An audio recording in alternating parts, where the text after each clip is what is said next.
around 7 a.m. Sunday morning, August 18.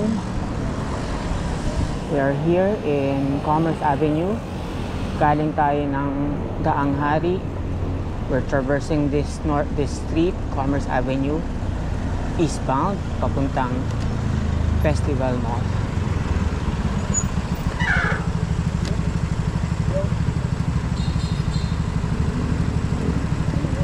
Yan sa harapan, paakyat ng Daang Hari, Daang Reyna, group of cyclists. Kaya pabalik na tayo.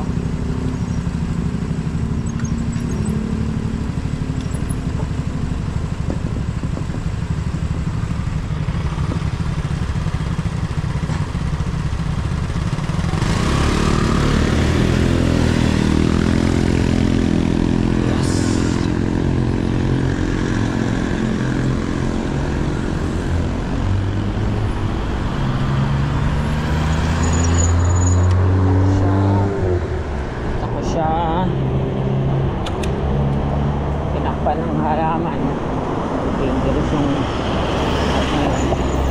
oy, pinagkit tayo. Sige lang, sige lang, nagalit dahil hindi pinagbigyan. Okay, so another stoplight. On the right is Ayala Alabang Village, which I think merong konting, I don't know kung konti or marami, pero may controversy regarding mga OGO or residents, foreign residents na connected to POGO. Common na kasi sa mga subdivisions na hindi na yung mga original owners ang nag-occupy ng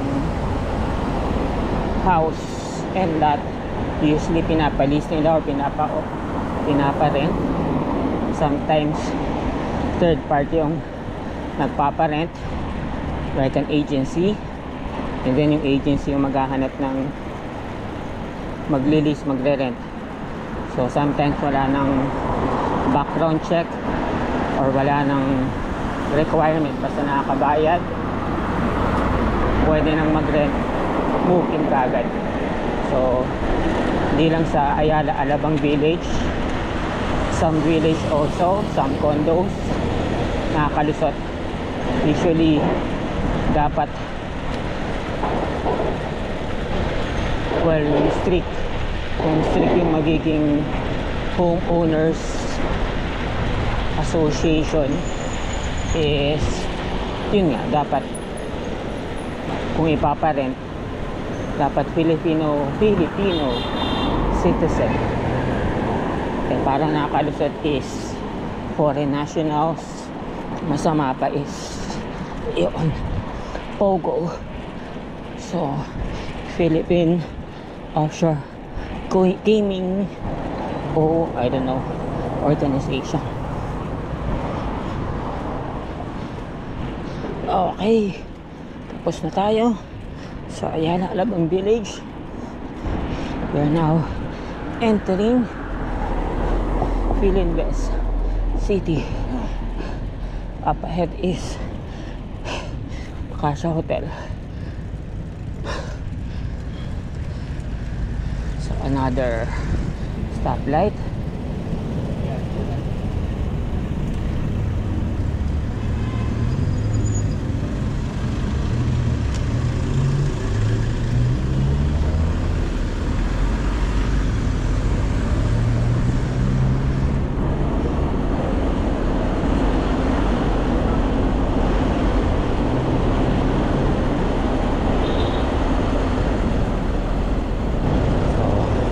Abang tayo, may mga sasakyan na huli ng magra-right. Alright, go green all the way.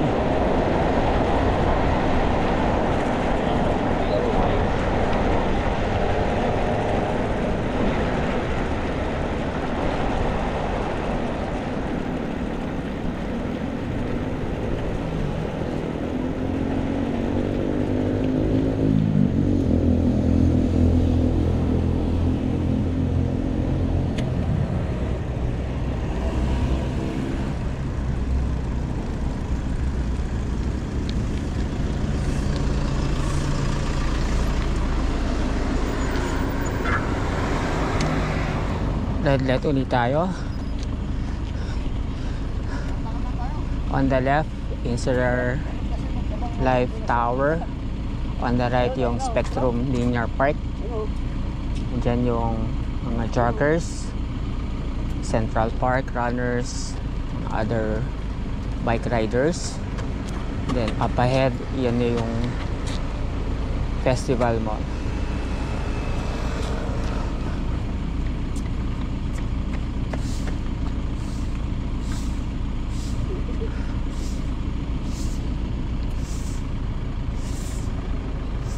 So let's respect the traffic lights.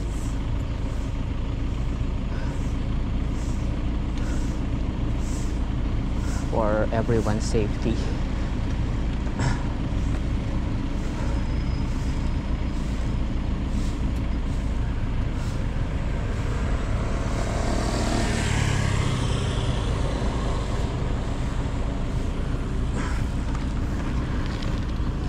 Ayun, may kamote doon. Masok. Wala mga sasakyan doon. We are go.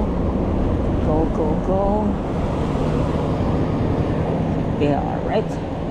So, ito na. Eastbound or eastern portion ng Commerce Avenue. Ikot tayo. Ayan na. Okay. That's it. Pansit.